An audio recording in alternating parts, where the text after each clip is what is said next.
Good morning. Welcome to Destiny Commerce Academy. आज का अपना टॉपिक है नाबार्ड। चाहे कोई भी एग्ज़ाम हो, चाहे कम्पिटिटिव हो या कोई भी हो, चाहे गवर्नमेंट जॉब से रिलेटेड है या कोई किसी अदर पोस्ट से रिलेटेड है, तो नाबार्ड का टॉपिक हर बार आता है। चाहे वो सब्जेक्टिव टाइप हो, चाहे ऑब्जेक्टिव टाइप हो, क्योंकि नाबार्ड जो है ये अपेक्स बॉडी है एग्रीकल्चर लोन प्रोवाइड करने में इंडिया के अंदर। ठीक है, तो नाबार्ड के बारे में आइए जानते हैं कुछ इंटरेस्टिंग फैक्ट।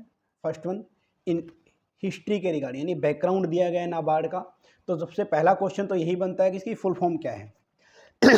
फुल फॉर्म है national bank for agriculture and rural development. ठीक है, एग्रीकल्चर एंड रूरल डेवलपमेंट। इसकी स्पेलिंग याद रखनी है क्योंकि कई बार पेपर में है ये आपका रूलर भी लिखा मिल सकता है। ठीक है, तो स्पेलिंग याद रखनी है क्योंकि प्रीवियस ईयर में कई बार क्वेश्चन में पूछा गया है, तो यहाँ तक पूछ लेता है। फिर इसके बाद कब एस्टेब्लिश किया गया, 12 जुलाई 1982 को। ये डेट भी याद रखनी है कि कितनी डेट को। आप सिर्फ 1982 कर दोगे इतने से काम नहीं चलने वाला। अब तो बाकायदा डेट भी पूछता है, मंथ भी पूछता है, खासकर नाबार्ड के केस में। ठीक है, ये एक एक्ट है जो पार्लियामेंट से पास हुआ। पार्लियामेंट के अंदर लोकसभा, राज्यसभा, ठीक है, और आपका प्रेसिडेंट को हम इंक्लूड करते हैं। नाबार्ड एक डेवलपमेंट बैंक है। डेवलपमेंट बैंक का मतलब होता है जो देश के डेवलपमेंट के लिए लोन वगैरह प्रोवाइड करवाता है। और it mandate for providing and regulating, देखो providing and regulating credit and other facility, किसके लिए? For promotion and development of agriculture के लिए। एग्रीकल्चर के लिए नंबर 1, स्मॉल स्केल इंडस्ट्री के लिए, कॉटेज एंड विलेज इंडस्ट्री के लिए, हैंडीक्राफ्ट के लिए, या फिर rural craft and other allied economic activity in the rural area. यानी क्या क्या चीज़ें हैं ये भी आपको याद रखना है। Agriculture number 1, number 2 small scale industry, number 3 cottage industry, number 4 आपका विलेज इंडस्ट्री, फिर आपका हैंडीक्राफ्ट। ये सारी चीज़ें आपको क्या करनी है, याद रखनी है, क्योंकि इसी से रिलेटेड पूछा जाता है कि नाबार्ड कौन कौन से नाबार्ड के फंक्शन वगैरह हैं। ठीक है, और ये है ना प्रोवाइडिंग, यानी कि कहने का मतलब ये क्रेडिट फैसिलिटी यानी कि लोन वगैरह प्रोवाइड भी करवाता है और रेगुलेट करता है। रेगुलेट का मतलब होता है कि जो इसके नीचे अंडर काम करते हैं ना, तो वो इसकी गाइडेंस के अकॉर्डिंग काम करते हैं। जैसे कोई भी कंपनी बनेगी तो कंपनी एक्ट 2013 के अकॉर्डिंग टास्क करेगी।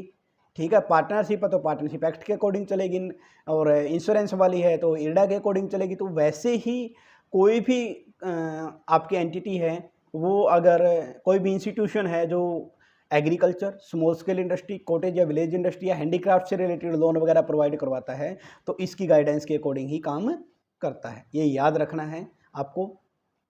और क्या प्रमोट करता है, ये प्रमोटिंग करने का मतलब होता है कि भाई इंफॉर्मेशन देना, कन्वे करना जो नीडी पर्सन है वहाँ तक। Integrated rural development and security property of rural area, यानी कि गाँव का विकास कैसे किया जा सके, वहाँ के किसानों का विकास कैसे किया जाए, ये सब के रिगार्डिंग नाबार्ड काम करता है। तो पहला क्वेश्चन क्या बन सकता है इसमें, फुल फॉर्म। सेकंड क्वेश्चन इसकी डेट याद रखना है, डेट मंथ और ईयर सभी याद रखने हैं। थर्ड क्वेश्चन यहाँ से फंक्शनिंग की नाबार्ड करता क्या है। सर नाबार्ड लोन प्रोवाइड करवाता है, लोन को कैसे रेगुलेट करना है, जो इसके अंडर काम करते हैं उनके रिगार्डिंग गाइडेंस प्रोवाइड करवाता है, और साथ में प्रमोशन का भी काम करता है। और ये एक डेवलपमेंट बैंक है। कैसा बैंक है ये, एक डेवलपमेंट बैंक है। याद रह जाएगा ना। ठीक है जी, नेक्स्ट हम चलते हैं विजन की तरफ। विजन, नाबार्ड का विजन क्या है?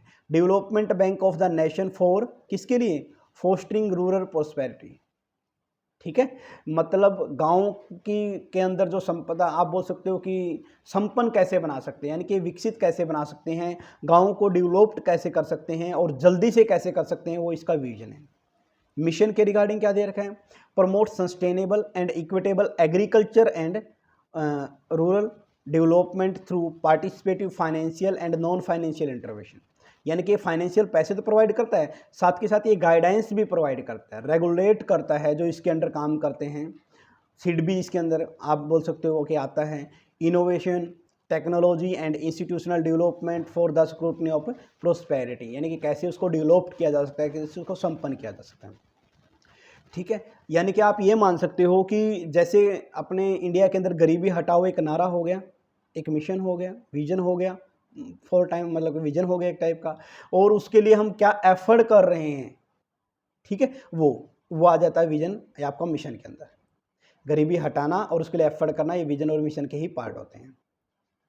फिर बात करते हैं हम ओनरशिप के रिगार्डिंग कि नाबार्ड किसके अंडर काम करता है, owned by the government of India. किसके अंदर काम करता है, सेंट्रल गवर्नमेंट ऑफ इंडिया आप बोल सकते हो। और यहाँ पर हम बात करते हैं ऑर्गेनाइजेशनल सेटअप कि नाबार्ड के अंदर क्या क्या कुछ है, इसका हेड ऑफिस कहाँ पर है। हेड ऑफिस मुंबई में है। याद रखना इसका जो डेटा दे रखा है वो आपको एग्जैक्ट ही याद करना है। ये नाबार्ड के जो आप बोल सकते हो कि उसकी साइट है वहीं से लिया गया लेटेस्ट डेटा है, तो ये आपको याद रखना है क्योंकि अगर नाबार्ड से रिलेटेड क्वेश्चन आएगा तो यहीं से आता है। हेड ऑफिस कहाँ पर है, मुंबई के अंदर है। रीजनल ऑफिस कितने, 31, ये भी याद रखने सर, बिल्कुल ये भी याद रखने आपको 30 चाहिए। स्टेट और यूनियन टेरिटरी दोनों में मिलाकर हैं, ठीक है। एक कॉल सेंटर है आपका श्रीनगर के अंदर। 4 ट्रेनिंग सेंटर है नॉर्थ ईस्ट आपका साउथर्न पार्ट ऑफ इंडिया के अंदर। टोटल 414 यानी कि 414 district development manager functioning district level पे काम करता है। और स्टाफ इसका याद रखो ना, अगर कोई ये ज़रूरी नहीं है, ये आप यहाँ तक ये छोड़ भी सकते हो इतना तो, लेकिन इससे ऊपर वाला सारा याद करना आपको। कितने रीजनल ऑफिस है, सबसे इंपॉर्टेंट क्वेश्चन यहाँ से बनेगा कि नाबार्ड का हेड ऑफिस कहाँ है, तो आप बोलोगे सर मुंबई के अंदर। कितने रीजनल ऑफिस हैं, आप बोलोगे सर 31। ट्रेनिंग सेंटर कितने एस्टेब्लिश किए गए, आप बोलोगे 4। कहाँ कहाँ किए गए हैं, north eastern southern part of India. और इसका कॉल सेंटर कहाँ पर है, आप बोल सकते हो श्रीनगर के अंदर, ठीक है। ये चीज़ें याद रखनी इसके अंदर। नेक्स्ट वन हम आगे बढ़ते हैं, फंक्शन एट ए ग्लांस। अब ये मोस्ट इंपॉर्टेंट है, पहले भी हम थोड़ा सा वहाँ पढ़ चुके थे इंट्रोडक्शन में, लेकिन यहाँ से आपको याद रखना है। मेजर फंक्शन ऑफ नाबार्ड, इसके अंदर क्या क्या इंक्लूड करते हैं, प्रमोशन, डेवलपमेंट, रीफाइनेंसिंग। रीफाइनेंसिंग का मतलब क्या था, जो छोटे होते जैसे सीडीबी हो गया, वो किसानों को लोन देता है। अब सीडीबी को लोन कौन देगा, नाबार्ड देगा। नाबार्ड देगा तो क्या कर रहा है, रीफाइनेंस कर रहा है ना। फाइनेंसिंग, प्लानिंग, मॉनिटरिंग और सुपरविजन मोस्ट इंपॉर्टेंट है। एक एक वर्ड आपको याद रखना है कि नाबार्ड के अंदर जो मेजर फंक्शन कौन कौन से है, प्रमोशन का number 1, development number 2, refinancing 3, finance 4, planning 5, monitoring 6 और सुपरविजन 7। ये 7 ही फंक्शन है और सातों के सातों आपको याद होने चाहिए टिप्स पे, क्योंकि ये पूछ लेता है आपका सीरियल नंबर, जैसे पॉइंट नंबर 1 2 3 4 5 6 7 देके और फिर पूछ लेगा कौन से इंक्लूड करते हैं कौन से नहीं करते। तो ये याद रखना आपको, ठीक है। तो नाबार्ड 2 तरह की फैसिलिटी प्रोवाइड करता है, जैसे हम ऊपर पढ़ के आए थे कि सर फाइनेंसिंग और नॉन फाइनेंसिंग। फाइनेंसिंग को आप क्रेडिट फैसिलिटी बोल सकते हो, नॉन फाइनेंसिंग को नॉन क्रेडिट बोल सकते हो। तो ये बिना पैसे की हेल्प कैसे करता है, क्या इसके फंक्शनिंग होते हैं, आइए पढ़ते हैं। तो सबसे पहले है नॉन क्रेडिट रिलेटेड। आपका सबसे पहले क्या दिया गया, देखिए क्रेडिट की प्लानिंग करना, उसको मॉनिटर करना, कोऑर्डिनेट करना। बहुत सारी एजेंसियां इंस्टीट्यूशन को जो इसके अंदर काम करते हैं उनको कैसे कोऑर्डिनेट किया जा सकता है, कैसे मॉनिटरिंग किया जा सकता है। क्रेडिट से रिलेटेड जो प्लानिंग वगैरह कितना पैसा चाहिए इनको, वो सारा मॉनिटरिंग करने में कौन, नाबार्ड हेल्प करता है।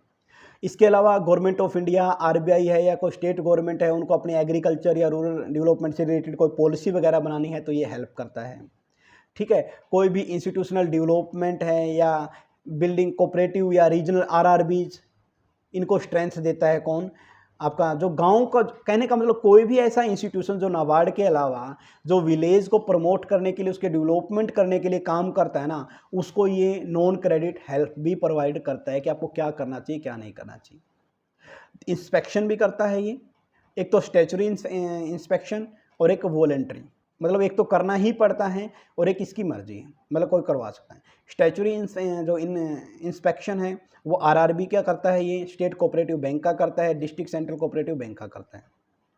और voluntary state cooperative agriculture and rural development bank या फिर कोई भी ऑफ साइट सर्वेलेंस, ठीक है। ऑन साइट का मतलब होता है फील्ड में जाके सर्वे करना, ऑफ साइट का मतलब होता है ऑफिस में बैठे डॉक्यूमेंट मंगाए उस चीज़ की और उसका सर्वे करना, हो जाएगा। ये भी मोस्ट इंपॉर्टेंट पॉइंट है इसके अंदर। नेक्स्ट वन, अभी जैसे हम पढ़ के आए थे 7 फंक्शन है, उन 7 को यहाँ पर एक्सप्लेन करेंगे।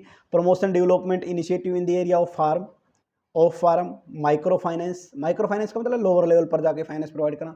फाइनेंशियल इंक्लूजन का मतलब होता है गाँव में जहाँ पर अभी तक बैंक वगैरह ओपन नहीं है या किसानों को फैसिलिटी नहीं मिलती, लाइक क्रेडिट कार्ड की स्कीम है, किसान क्रेडिट कार्ड, वो कहाँ से है, नाबार्ड से तो है ही है, ठीक है।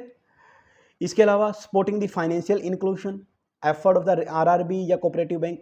सपोर्ट फाइनेंशियल इंक्लूजन का मतलब जहाँ पर आ जाए, या कहने का मतलब ऐसी एरिया में भी बैंक को पहुँचाना, गरीब लोगों तक भी बैंकिंग सर्विस प्रोवाइड करवाना। तो यहाँ पर एग्रीकल्चर की बात कर रहे हैं तो हम किसानों से रिलेटेड बात कर लेंगे, ठीक है। Third of the promotion of the livelihood opportunity and micro enterprise, capacity building of the personal या board member of the credit cooperative staff and staff of the rural financial institution. ठीक है। या research development का काम कौन करता है, देखो इसके लिए पैसे चाहिए, एग्रीकल्चर पे जो खर्चा होता है उसके लिए पैसे चाहिए, नई नई खोज करना, नए नए बीजों के रिगार्डिंग है, कैसे फैसिलिटी प्रोवाइड करना, इनोवेशन लेके आना, ठीक है, क्योंकि पॉपुलेशन बढ़ रही है और प्रोडक्शन एग्रीकल्चर का उतना ही है, तो उसको कैसे बढ़ाया जा सकता है, और वो भी ऑर्गेनिक तरीके से, उसके ऊपर सारा काम कौन करता है, अपना नाबार्ड ही करता है। ठीक है। नेक्स्ट वन फिर अपना है नेक्स्ट क्रेडिट रिलेटेड, ये तो था नॉन क्रेडिट वाले। अब पैसे किस किस को देता है, कैसे देता है, किस स्कीम के अंडर देता है, आइए वो पढ़ लेते हैं। सेकंड नंबर अपना पॉइंट है यहाँ पर, सबसे पहले रीफाइनेंसिंग करता है, यानी कि जो उन इंस्टीट्यूशन को पैसा देता है जो आगे किसानों को पैसा देते हैं। रीफाइनेंसिंग शॉर्ट टर्म के लिए भी करता है और लॉन्ग टर्म के लिए भी। शॉर्ट टर्म के लिए कैसे करेगा, rural financial institution investment credit के लिए, और लॉन्ग टर्म के लिए मार्केटिंग के लिए। यानी कि देखो आपको अगर ट्रैक्टर लेना है, कोई इक्विपमेंट लेना है, करपैन लेनी है, ठीक है ना, कोई भी एग्रीकल्चर इक्विपमेंट लेना जो जिसमें ज़्यादा इन्वेस्टमेंट चाहिए, लॉन्ग टर्म के लिए चाहिए, वही प्रोवाइड करता है। और साथ के साथ अगर आपको अपनी फसल बेचनी है तो उसके रिगार्डिंग भी क्या करता है, मार्केटिंग क्रेडिट भी शॉर्ट टर्म के लिए प्रोवाइड करता है। इसके अलावा स्टेट गवर्नमेंट को लोन देता है रूरल इंफ्रास्ट्रक्चर के लिए क्रेडिट, और इसके अलावा लोन देता है वेयर हाउसिंग। आजकल आपने देखा हो तो हर जगह वेयर हाउसिंग जो इंफ्रास्ट्रक्चर है उसका विकास किया जा रहा है, ताकि एग्रीकल्चर, आप बोल सकते हो कि जैसे कि गवर्नमेंट का नारा भी कि हमें इनकम को क्या करना है, डबल करना है किसानों की। ठीक है, तो उसके रिगार्डिंग ये सारा का सारा काम करता है, और आप इसमें देख लेना, पढ़ लेना, ज़्यादा कुछ नहीं है। डायरेक्ट लैंडिंग टू कोऑपरेटिव या प्रोड्यूसर ऑर्गेनाइजेशन को डायरेक्ट लैंडिंग प्रोवाइड करवाता है ये। और ये किसके थ्रू डायरेक्ट लैंडिंग प्रोवाइड करवाता है, ये पेपर के रिगार्डिंग जरूरी है। Umbrella program for natural resource and management, short form भी पूछ सकता है कि इसका फुल फॉर्म बताइए क्या है, ये किसके अंदर आता है, अम्ब्रेला प्रोग्राम के अंदर क्या क्या आएगा। तो आप इसके अंदर बोल सकते हो कि जो ये इंफ्रास्ट्रक्चर डेवलपमेंट ये प्रोवाइड करवाता है, पार्टनरशिप फर्म को, इंडिविजुअल व्यक्ति को ये लोन प्रोवाइड करवाता है, पार्टनरशिप फर्म को, कोऑपरेटिव को, एनजीओ को, ठीक है, माइक्रो फाइनेंस इंस्टीट्यूशन को या फार्मर कलेक्टिव को, इनको क्या करता है, एक umbrella program for natural resource management scheme launch की है, उसके अंदर इन सबको प्रोवाइड करता है। तो ये याद रखना किस किस इसके अंदर क्या क्या आता है अम्ब्रेला के अंदर।